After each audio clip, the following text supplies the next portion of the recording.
I don't know. We can't walk around talking about I am my ancestors' wildest dream Mm. and be pulling like 60 hours a week and not taking care of ourselves and not enjoying the freedom that we have to not be judged by our output. Like, that's our ancestors' wildest dream, to For free sure. ourselves from that. I'm just trying to be somebody. So make a way, make a way, make a way. Hello, everyone. I'm Halise, endeavoring to persevere as always, and welcome back to another episode of the Trying to Be Somebody video podcast, where we interview mostly BIPOC artists with the goal of helping you. Today, we are going to have a tantalizing discussion with Victor Jackson. He is a performing artist. Emphasis on performing. I actually first got exposed to Victor through Say It Loud, a show that he ended up co-hosting for a little while with Evelyn from the internets. And I just remember watching the episode of them together and thinking, oh my gosh, I like this person. This person is a good human. And I want to be in the sphere of this good human. Fast forward to last year, we both had films in the Bronze Lens Festival in Atlanta, and I finally got to meet him in real life. And y'all, some people you just vibe with. You know what I'm saying? Like, some people you meet and you're just like,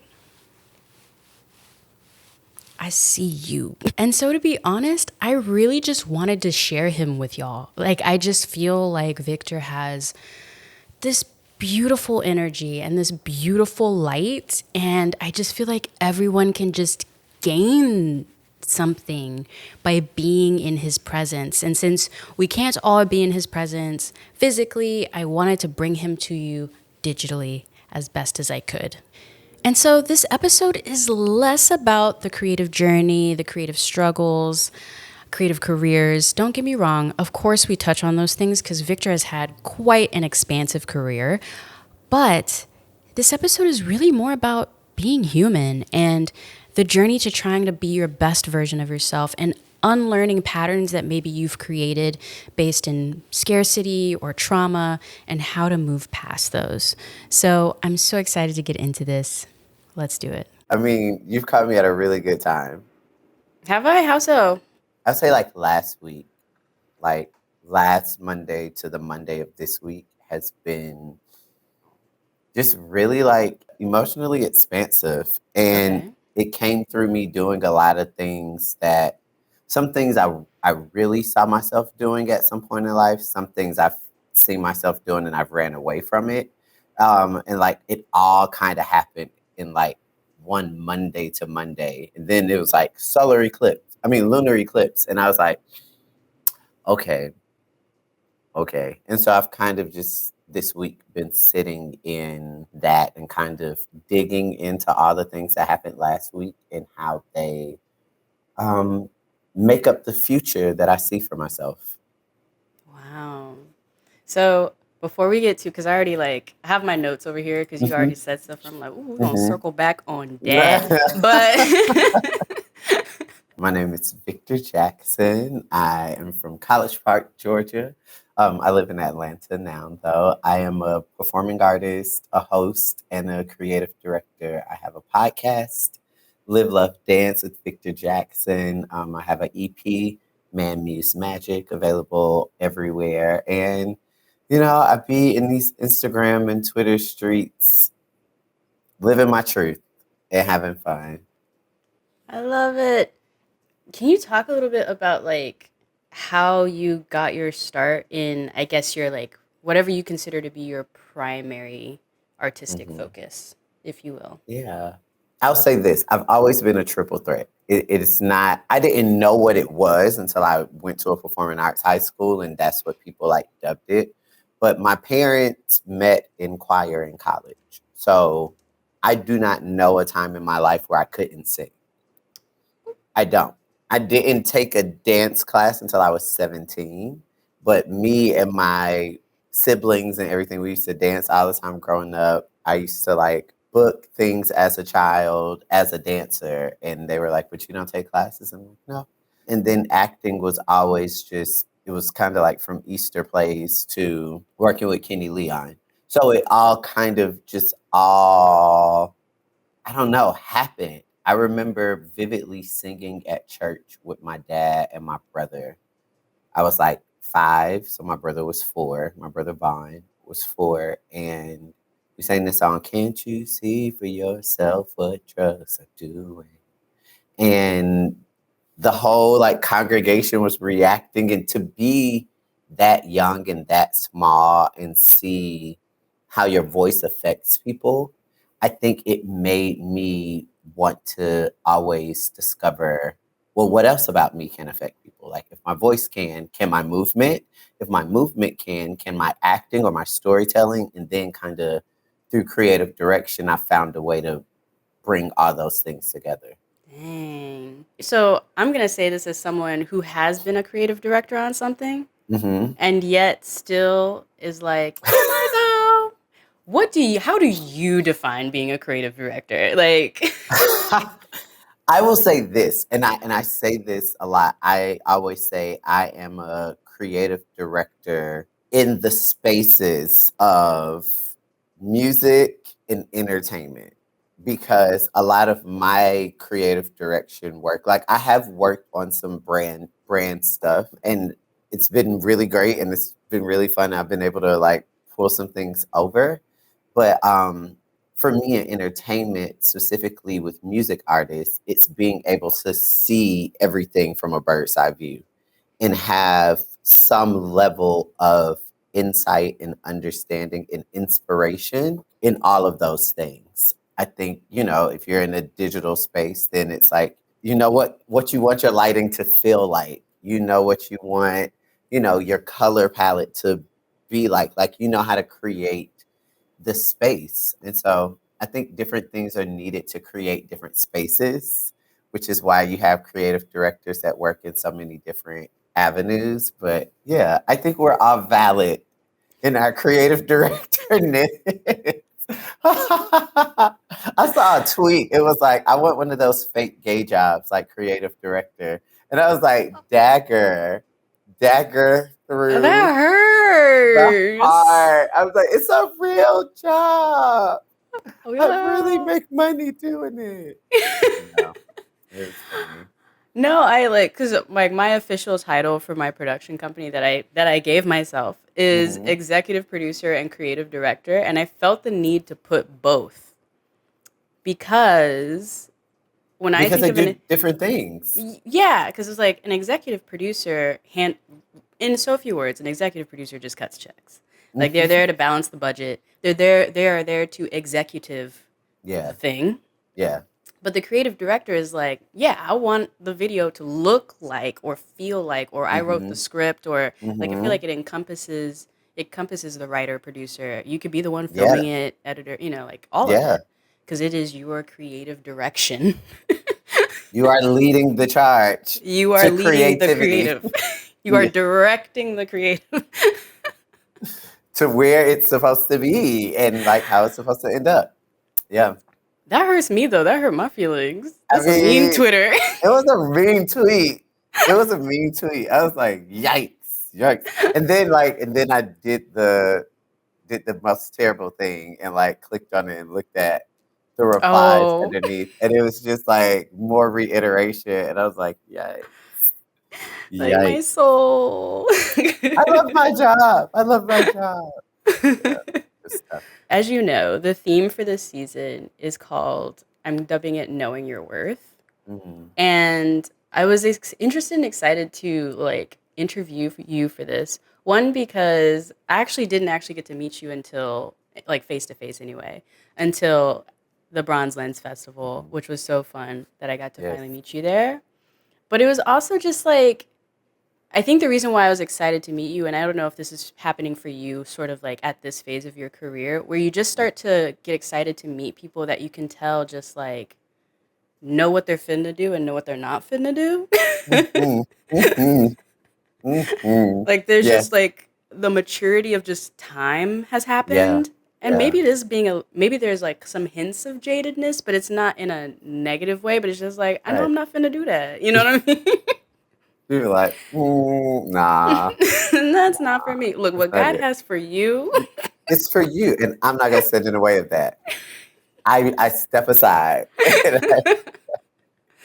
Yeah. And so that's why I was so excited to meet you because just by even like seeing your Instagram and just like how you approach or even just your content, I was just like, he know who he is. I want to meet this dude.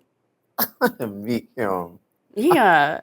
And so can you like what do you think are some of the things that have happened with you that have helped you to like hit that point in a way that Um, I think you've hit it? I almost feel like maybe you've hit it a little sooner than I think maybe most artists get there, you know? yeah, so I'm 37, right? And Right. the thing I know you is, have to say that. You have to tell people. I always say it because I always just want it to be there for context. Right. As I start telling my stories, because people don't think that I'm 37. And so I always start with like, I'm 37. And I didn't start working on music again until I was 30. So I did, after my brother Vaughn passed in 2008. At that point, I had a band. I was like a stylist and an assistant manager at a boutique. I was starting to work with artists. Like all these things are kind of stirring at the same time. And when Vaughn passed, I was like, cut everything off. I'm just gonna like do choreography and creative direction and just like stay back, be behind the scenes. 3 months later, I was on my first reality TV show, and I went on to do like 5 in 7 years, as well as like work with the launch of Iggy Azalea and August Alsina and choreograph 2 tours for Lil Wayne and work with Jennifer Hudson all through these 7 years that I thought I was like going behind the scenes. Yeah. Then those 7 years complete, I turned 30 and I start working on my music. Fast forward to October 2019, I broke up with someone I was in like a 3 year relationship with, and it was 3 years of just kind of just everything not sitting right. And I started therapy the day after that breakup.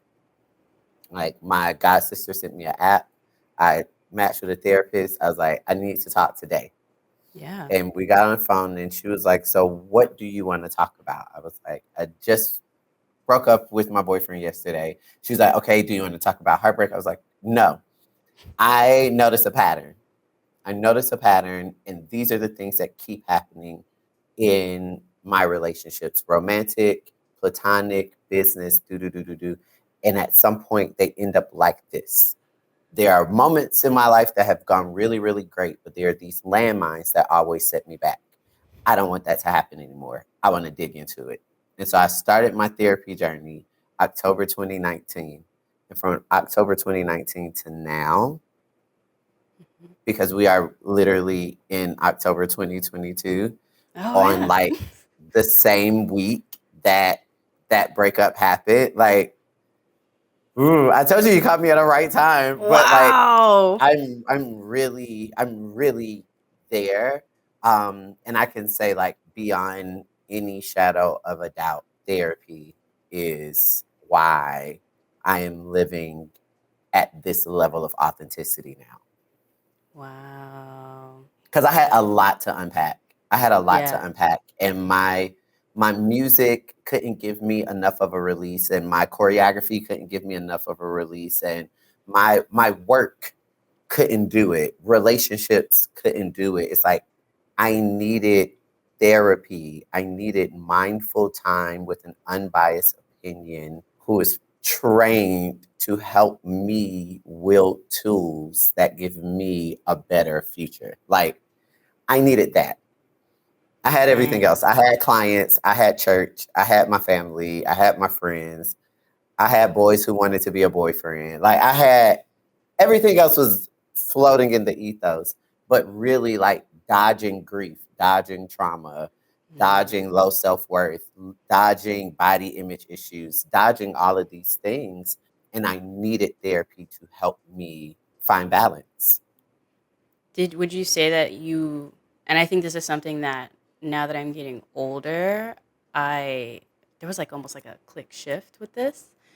But would you say that part of it was that you defined yourself almost too much by what you could produce, like what you could create versus just just you, I don't even know, just you, like Yes. separating the two. You know what I mean? Yeah. I mean, every system of our childhood teaches us to value ourselves based on our output, whether that is perfect attendance, honor roll, book it for reading a certain amount of books, patches and Boy Scouts and Girl Scouts, and the beat goes on. Like, Right. and so it is built into our psyche from a very young age that it is not who we are that holds value, but it is what we can do. We are not machines. We don't have the ability to produce without emotional impact. And yeah, I feel like at a certain point, your body breaks down and it starts in your mind first through awareness. It's just like, hmm.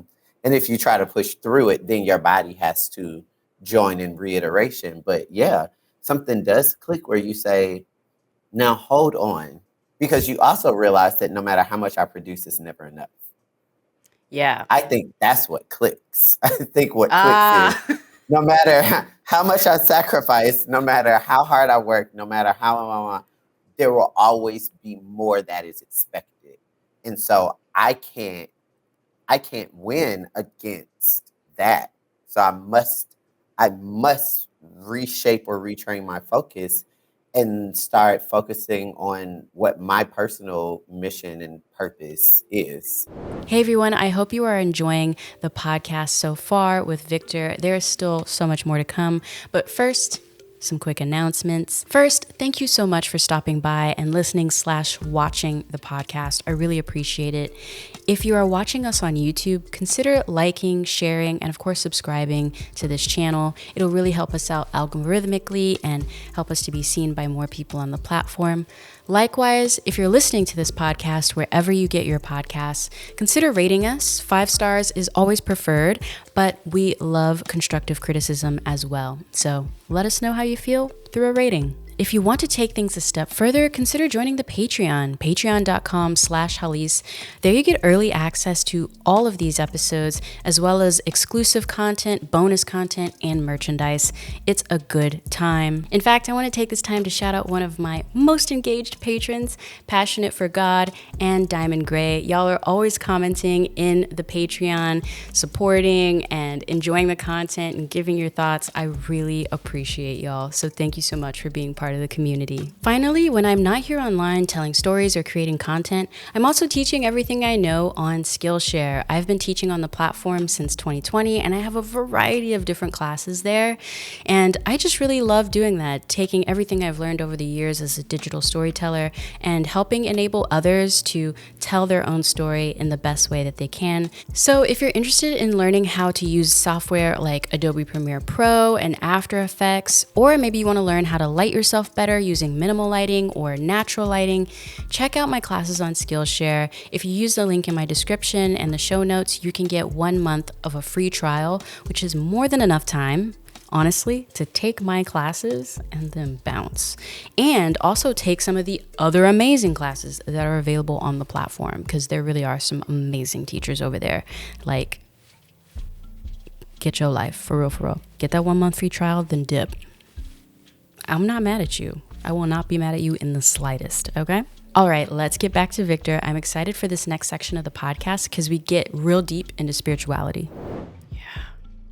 I know for me, there was a moment, I think a couple years ago, where it wasn't even like anything crazy happened, but just like slight, like semi-interesting health scare where I Mm, thought I would not have the ability to like film anymore mm. or record or like edit anymore. And I was just like, in that moment, I was like, oh, if I'm not making videos, then like, who am I?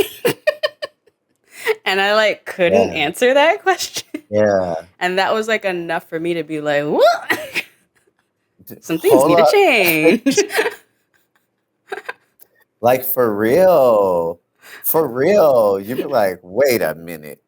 Wait a minute. Because that's not, I don't know. We can't walk around talking about I am my ancestors' wildest dream Mm, and be pulling like 60 hours a week and not taking care of ourselves and not enjoying the freedom that we have to not be judged by our output. Like, that's our ancestors' wildest dream, to For free sure. ourselves from that. Whew, Here it's we are. scary. Here It we are is. indeed.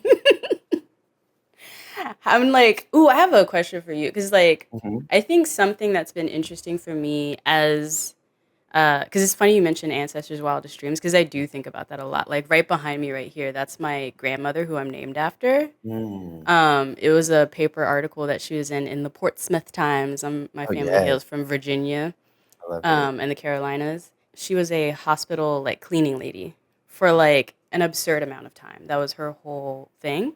And they finally like gave her employee of the month and put it in the Portsmouth Oh my Times. gosh. But I think back now, and she's since passed, but I think back now, I like having that up there because it reminds me of just like who I am a descendant from. Like, I Mhm. know a lot of our culture, we always talk about like, oh, I'm the descendant of kings and queens and this and that, in which if that empowers you, then cool. But I actually love being the descendant of a cleaning lady Yeah. and a trombone, a trumpet player, and here I Yeah. am, doing whatever it is I do. Like, I don't know. It's just a fascinating perspective to think about like wildest dreams. Have you ever struggled with like, and maybe this is just me, hitting a point in your career where you are your ancestors' wildest dreams, but your living ancestors are like, you just seem lazy. You know what I'm saying? Like, does uh, that make sense? so my grandparents on both sides, they always were just like, you're going to be an artist. Like, no, I don't think anybody in my family expected me to like work in an office or become a lawyer, or Okay. it's always very What a much been, blessing.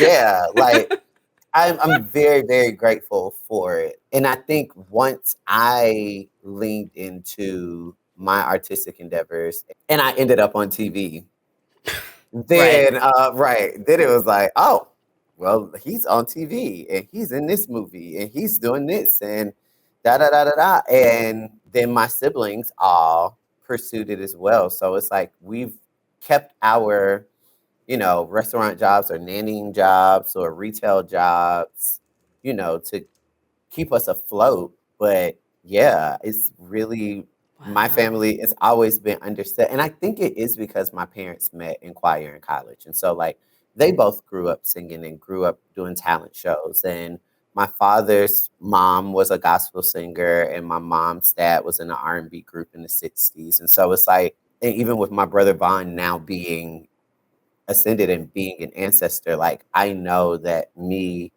and my sisters Aisha and Dree are like living our ancestors' dreams because they all had dreams, around music. So I am very, very grateful and blessed for that to be my lineage.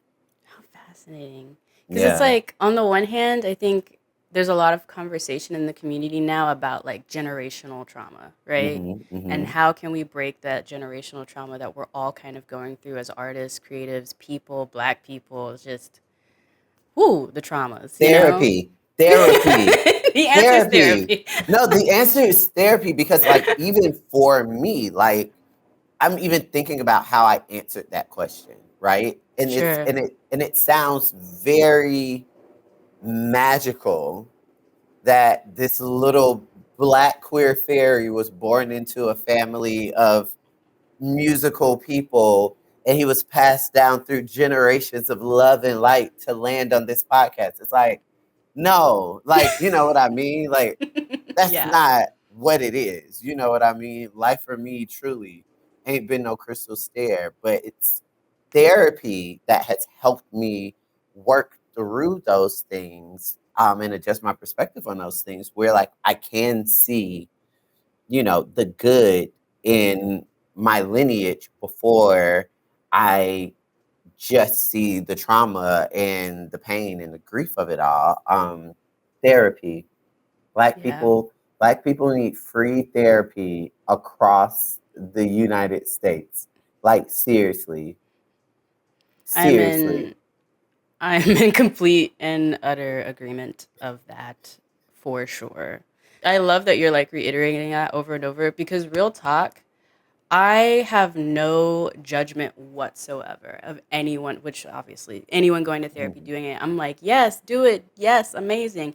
And yet, I still struggle and have to like I catch myself not wanting knowing full well I should get a therapist. And like Mhm. knowing full well I've hit a point in my artistic career um like as a human being like girl you need to work through some stuff offline. You know what I'm saying? Mhm. But at the same time again I think cuz of the generational struggle of like scarcity mindset, if you will, like Mhm. not wanting to put in the dollar amount to like do it.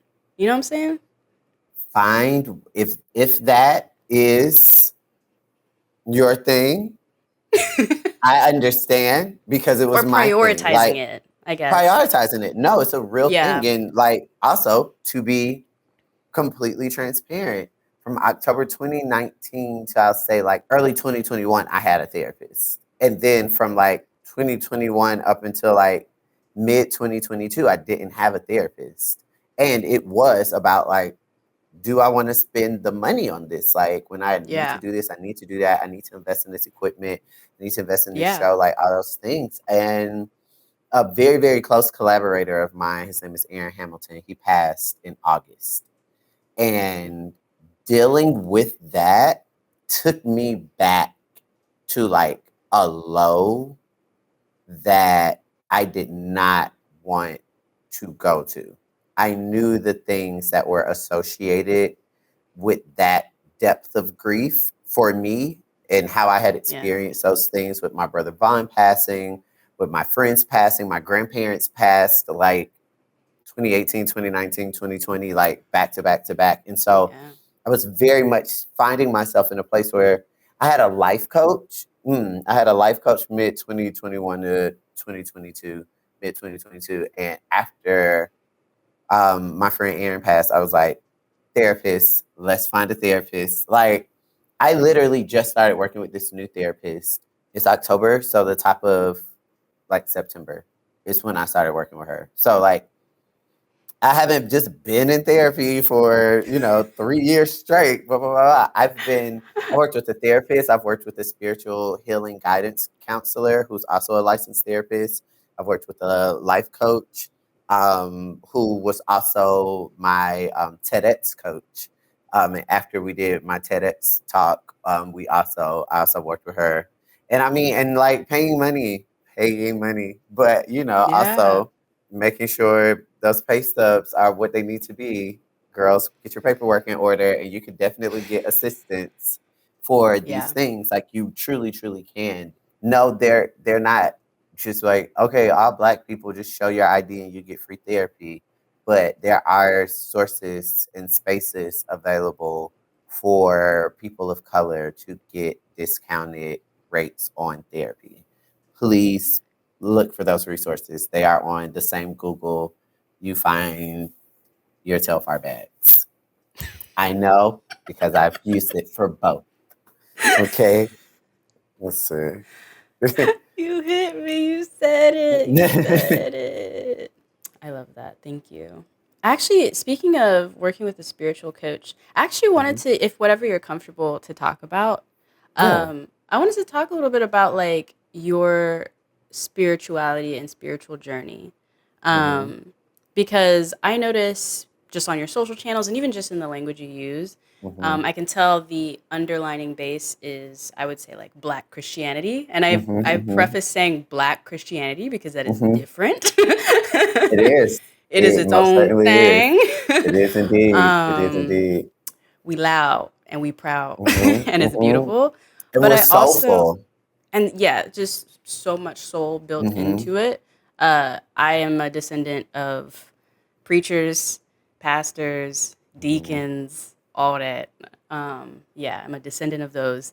And Hmm. then, but I also hear language of just like overall spirituality, a sense of like understanding the stars and like Mhm. all that kind of stuff. So can you just tell me like how you've gotten to this place of almost like an amalgamation of energy, It's I guess? it's funny. It's funny. I mean, I keep kind of going back to that flip that switched in October 2019 because Yeah. it was as if I realized that my life was fine if I wanted to stay in this particular space.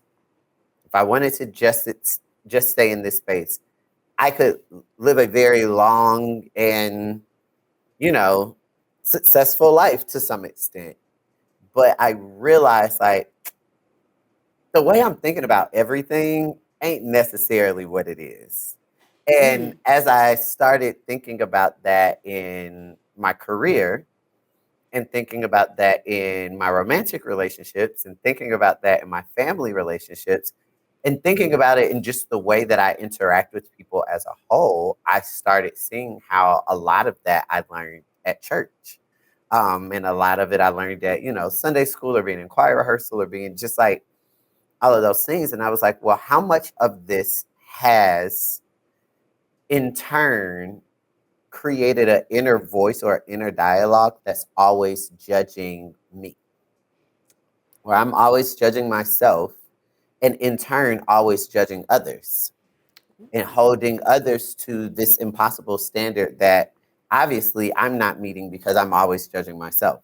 So I was like, I need to start breaking this down some. And so that started resulting in just being very specific about what I consume from a spiritual standpoint.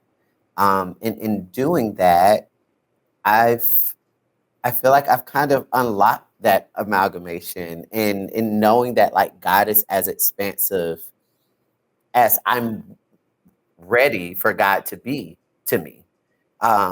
And so the more I kind of say, yeah, God, show me more, the more God is like, look over there. Shout out to Jada Essence Hall. And literally I'll be like, but that, you know what I mean? It's wild to read something in like a horoscope and then have like a thought leader like Dr. Thema or Michelle Clark or our Twitter faves like post something that completely resonates with it. Then you get a pattern ting, and then Sarah Jakes Roberts talks about it in her sermon. But you don't know unless you watch the whole sermon because it's not in Yeah. the Instagram clip. And so it's like I wouldn't have received that level of confirmation Mm. if I didn't believe that God could not speak to me through all those things. And then I'll go, there'll be times where I get on a plane and I watch a movie and I'll be like, there's one time I watched James Bond. I watched James Bond. I was like, I'm going to watch Bond because there's going to be no hitting spiritual message for me in this.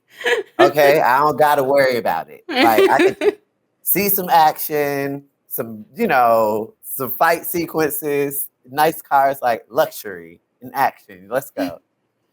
I watch it. The movie's going off. It's the one with where Billie Eilish does the Oh, like yeah, I don't title think I ever song. yeah, I don't think I ever saw It's that one. really, Yeah. really good. And Okay. there's a black actress. She's also in Woman King, Oh. and she's also going to be in Matilda, and Oh, I she's in Bond as well. And I think I know. her range, Yeah. she's incredible. Like she's incredible. Um, but yeah, I watched the Bond film. The movie goes off. I'm listening to the song. I was like, oh, God, I really want to do a Bond song. Like I've always loved James Bond. Like I've always been. I used to watch James Bond Jr. I sprained my wrist running up a wall one time thinking I was James Bond Jr. The story in my mind was always James Bond had an affair with Grace Jones. Grace Jones had me. I was James Bond Jr., but I was like a talent, like a pop star and a spy.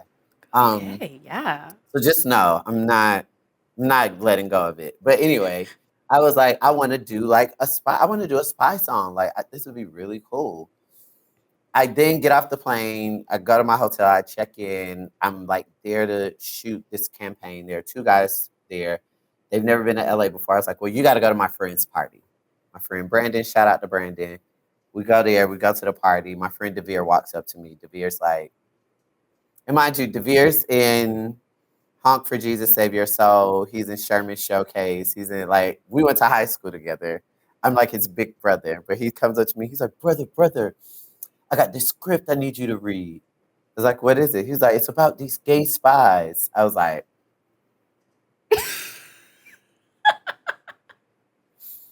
just send it to me. Like, I love this eye roll. Like, because it's like, I believe in the expansiveness of God on that sure. level. Yeah. God can speak to you through anything. And it is literally about, it's your connection to God that determines how clearly you can interpret it. And so I do the work for me to make sure, in my meditation practice and, whatever sermons I watch or whatever I read, or like to make sure that I'm filling myself up with things that help me get closer to God, for the reasons that God created me to move and groove through the world. But I've just given up, the Bible says that we are the church. Oh, yeah. And so I think there's a greater responsibility for us to be a light than for big buildings to have a lighting rig. So it's no shade either way, because I think as long as people are getting closer to who they were created to be, the work is being done. But for me, I've found a lot of freedom and joy and communion in discovering the expansiveness of God. Yeah. Something that you've been talking about recently with me that I found very fascinating is this idea of like coming into a creative director or choreographer role with an artist and realizing that like, oh, that's not actually what you need right now. Mm, Can you mm. just talk to me a little bit about that? Because I remember the last time we talked, you were just in the middle of one of those moments. And you were like, ooh, it's not about the 8 count. Here's what we really need to do. Have a seat. I'm really in the process of like shaping my onboarding process so that people really understand that like creative direction is a service, but like I'm really realizing that like my calling, my purpose is to just like get artists back in their body. And that I have a knowledge of dance and movement, so that that can be incorporated into the practice, but it's not the base of the practice anymore. And there are just way too many creatives whose homes, their minds, their inspiration, their identity is occupied by the opinions of other people. And so it's nothing for me to creative direct because you don't even know who you are. All you're regurgitating to me is things that this person told you or that person told you or your mama said or your daddy said or some bully yelled at you in fifth grade, and you want to make sure you do the opposite of that for the rest of your life, because no matter how that person's life has turned out, that's what you still hear in your mind. I've just started telling people a lot, actually. Like I told somebody last week, I was like, I don't think I don't think that you need me. And then it goes to like what we were saying in the beginning of the conversation. There are different creative directors for different situations. And I think a lot of people want a creative director right now, especially with the landscape of the industry, so that they can get like cool social media content. Mm. And my thing is like, I like to exist more in the live performance space, award show performances, talk show performances, music videos, tour shows. So it's really helped me kind of carve out, the client, because if this is just somebody getting ready for a show, then you need a choreographer, and you can either have that and I can come in and see your show and make sure it looks good. But I don't think a lot of people are ready to do the work. like they want to be front and center. They want to perform, but they don't want to be present. I had somebody one time, they were like, in the first session, all we did was talk. He didn't teach me any choreography. Like said that to my manager. And my manager was like, were they expecting choreography in the first session? I was like, apparently they were. Maybe that's something that we just need to make sure we're clear about. Like, I need to get to know an artist. I need to like know why you want to do this. Why is this song important to you? What does it mean? Because I'm not just coming up with an 8 count in my room for you. So I've learned over the 17 years that I've been in this industry how to kind of develop a bit of a litmus test for folks to just be like, okay, now what are you about? And if that's cool, then if it aligns, then I do it. And if it doesn't align with me, I also have, apprentices. Candy was shooting something for her social media last week while I was out of town working with another artist for tour. And I had 2 dancers who were on the Welcome to the Dungeon tour with Candy. I was like, you all got it. This is the concept. This is what it's feeling like. This is the director. This is what he said. You're choreographing it too. Call me if anything blows up. No one called me. The next morning, I sent them a text message. Hey, did everything go great? They said, yep. They were like, I know that with me kind of approaching my practice from this standpoint, I'm not going to be working with as many artists as I used to work with. I won't be working with like 5 artists at a time, but I'll be able to work more in depth with, certain artists and certain projects that want to go deeper, because that's where I'm at. Has that been hard for you? Like, I know Yes. Yes, absolutely. Absolutely. Because in the theme of knowing your worth, I think that's really hard for artists to take that type of step of just like, I know the value I bring, and I know what kind of value I want to bring. I think maybe that's the better way to say it. I know what kind of value I want to bring and how I want to show up for potential clients, for creatives, for whoever. And I'm going to focus on that, and I'm going to say no to other things like Victor. No, it's I because so I me and a started few the probably other year. people want to know. First quarter of the year, I worked with 3 artists. And by the end of first quarter, I told my manager, I was like, yeah. And they is my mentors, and they handle like my artist development stuff specifically. And they have like since I was 20. I was like, yeah, I'm not doing this in 2023. By 2023, I will be out of this. Like, I can't do this no more. And they were like, okay. My thing, I get in the second quarter and I'm like, yeah, I'm not doing that anymore because I'm about to be a Black queer pop star. And I'm like, yeah, I'm about to do a show, and this is going to happen, and that's going to happen, and these tours going to happen. I didn't get booked to perform anywhere for Pride. Nowhere. Not a singular place. And I was like, wait, God, really? not one booking. And I was like, God, what is happening? And God said very clearly, it's time for you to tell your story. And I was like, well, what part? Like, what about, I don't know. Well, then I shot a campaign for this community organization called Deviant. I shot a campaign for AT&T, and I shot a campaign for Cadillac. Did all of those things in June where I thought I was going to be performing. Yeah. I was just sitting down, no rehearsals, no costumes, no dancers, no musicians, no sitting down, getting dressed, telling my story. And God was like, now, which one of these are more valuable for you to pursue? I said, okay. Okay. And so, I had put off launching my podcast for 7 years. For 7 years. 3 years ago in 2018, that was the first time I was like, what? 2015, God said do the podcast. I was like, I'll do a Tumblr blog. We can all imagine how that went to nothing. I did like maybe 10 posts and then stopped. 2018, I recorded 3 episodes. One with my god sister, Tracy, who is like the founder of Hairbrella, the world's first satin line brain hat. The other one was with Derek J, who's one of my close friends as well.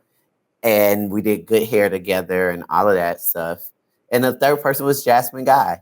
And I had 3 episodes in the can. And I was like, oh, editing, this is so much. I don't know. I don't know what people want to hear. So I put it off for years. Then the pandemic happened and I started going live every week and it became a thing. And so God was like, can you please just do your podcast? And in the time that I started my podcast, August to now, I have performed for the National Black Arts Festival Artist Showcase, opening for Anthony Hamilton. I opened for Candace Dillard from Real Housewives of Potomac, with them shooting a crossover episode with Housewives of Atlanta. Like, all this stuff has happened all from like me focusing on what God wants me to focus on right now. Just telling my story. And so I don't know. I think everybody knows the thing that they do that changes the world. The thing that they do with ease that brings abundance to them. And it's really about finding it. And the thing is, it's not going to come in a tidal wave. It's going to come one little thing at a time. And every time that it comes, you have to mark it. You have to and shift towards it. Like, stop waiting for something to convince you. Just do it. The fact that you're alive is conviction enough. You know what it is. Just do it. And you can perfect it along the way. That's beautiful. I love that for you. Again, therapy. I can't say it enough. I can't say it enough. I can't say it enough. Because it's like it just expanded my entire perspective. Because I was just like, I can't do this anymore. Literally, when my friend Aaron passed, I was like, and it wasn't even like I want to commit suicide. It was just like, I'm tired. I'm tired of like somebody passing, navigating trauma, getting myself back on the hamster wheel, going as fast as I can, as fast as I can. And then somebody like dies again, and I get knocked off the hamster wheel again. And every time it hurts a little more. Your bones don't recover the same. It's like all of those things. It's like you have to, if you're noticing a pattern in your life that continues to knock you off the hamster wheel, you have to change how you engage with that hamster wheel. Dude, that's real. I want to like briefly talk about in the idea of just like knowing your value as a person. We tend to try to value ourselves like again based on that output and everything we do. Aside from therapy, which we are, I love that this podcast episode is like an incredibly amazing advocate for therapy. Oh my gosh. I know how I figured out how to do it, but how did you start to differentiate yourself from being like the performer versus like the person Victor versus Mr. Glam Rock performer? Clothes were my portal. Really? Clothes were my portal. And so when I first started teasing like music for my EP, I did a shoot. It was for the cover of He Belongs to the City, my single from my EP. And I had never done any visuals for Venom, which had come out like almost a year before it. But I was like, while I'm here shooting this for He Belongs to the City, I might as well like shoot something for Venom.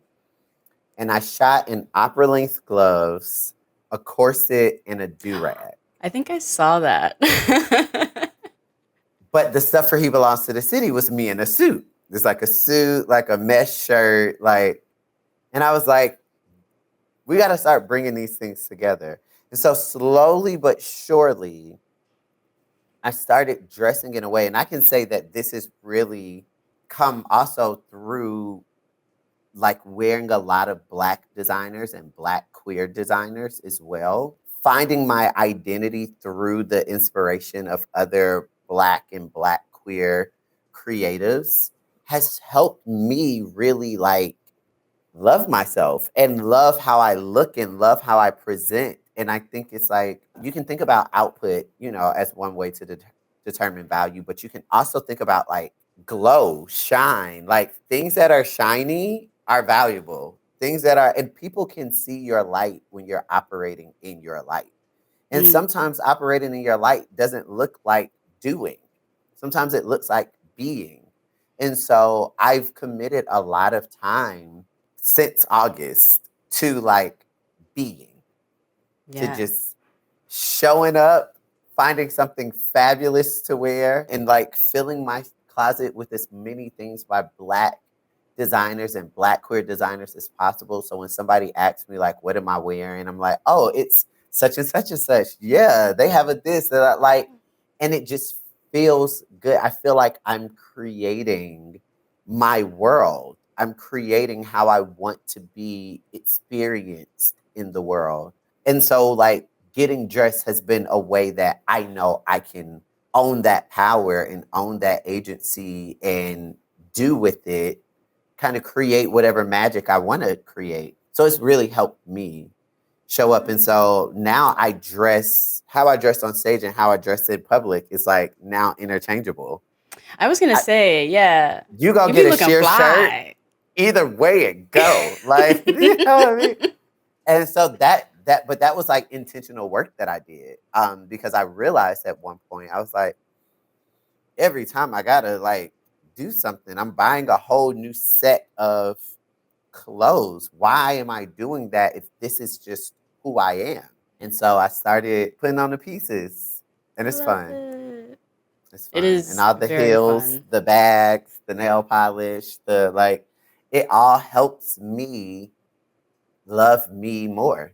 Your style is amazing, by the way. It Thank is you. just casually, you just be showing up, and I'm like, oh, okay. I love a look.